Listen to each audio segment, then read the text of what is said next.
এইটো মই ভিডিঅ' এটাত পাইছিলোঁ, তাকে আজি কৰি চাওঁচোন খাবলৈ কেনেকুৱা হয়। এনেইতো আমি তেলত গৰম কৰি খাওঁৱেই।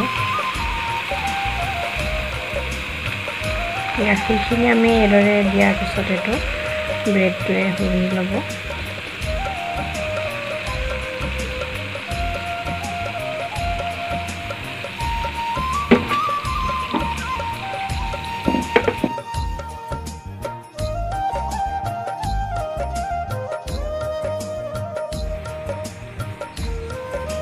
সেইটো হৈ গ'ল। আপোনালোকে বনাওঁতে তেলটো অলপ বেছিকৈ দি ল'ব। মই কম তেল খাওঁ বাবে এনেই অলপ লগাই লৈছোঁ ব্ৰাছেৰে। আৰু ব্ৰেডটো কোমল ব্ৰেডটো হ'লে বনাবলৈ অলপ অসুবিধা হয়। অলপ টান ব্ৰেডটো ল'ব লাগে, যিটো ইয়াতকৈ অলপ ডাঙৰ হয় পিচটো। আৰু মই লোৱা ব্ৰেডটো কেফাই হয়।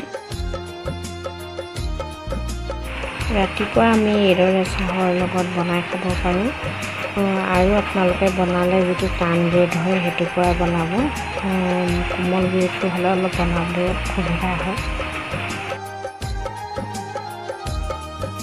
আপোনালোকে বনালে যিটো চুফি বুলি লিখা থাকে ডাঙৰ ব্ৰেডটো, সেইটো ল'লে বনাবলৈ সুবিধা হ'ব।